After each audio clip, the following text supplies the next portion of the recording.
Representative Carrick.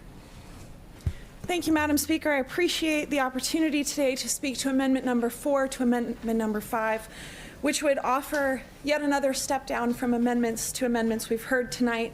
This is for an overall base student allocation increase of $1,413. That's a number that's very familiar to all of us in this body. We've been hearing it a lot the last few weeks, the last few months. But I want to talk about how this comes from the heart. I'm not offering this because special interest groups have, supposed special interest groups have brought it forward. I'm offering it tonight because last night in Fairbanks, our school board met and they are proposing, under current circumstances, to close 3 schools. This will happen if we do not address the situation. 2 of those schools are in the member from District 32's district, and 1 is in the member from District 34's district. And that school, Madam Speaker, has many students who also live and whose families work and live in my district. So I've heard a lot about this. One could argue that I'm not really a stakeholder in this. I'm not currently a classroom teacher. I'm not the expert on education in Alaska. I don't claim to be.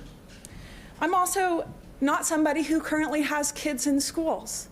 And yet, Madam Speaker, I am a stakeholder in the future of the state, and that is what is on the line tonight.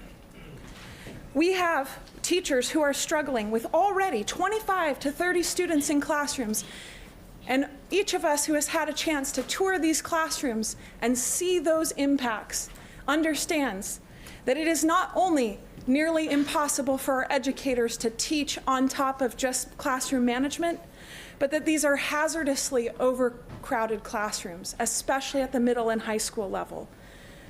We also, with these potential school closures in Fairbanks specifically, will have students who will then have to sardine themselves into other schools. Parents who will have to take their kids to schools that are already deeply overcrowded. Madam Speaker, I offer this amendment because it is my heart to offer this amendment. I offer this amendment because individuals who have spoken to us about this important number that would simply make Fairbanks whole and would not even make many districts across our state whole. People who have advocated for this have been characterized as an angry mob and a special interest group. But what I see when I look in our classrooms are amazing Alaskans. I see amazing teachers making the best with extremely limited resources. I see administrators making hard decisions about what, where, and when to cut, even when they don't have any more fat to trim. I see students who are still learning and excelling post-COVID, somehow beating the odds in classrooms of 25 to 30 students.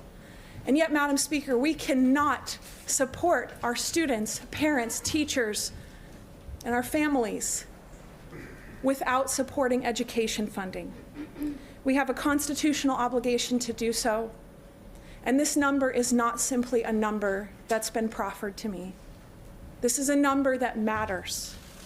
And we've already voted down several numbers that would make districts whole or go beyond that. All I'm trying to do here tonight, Madam Speaker, is make my own school district, my own community, a place where people can thrive. And I hope that you will support this amendment.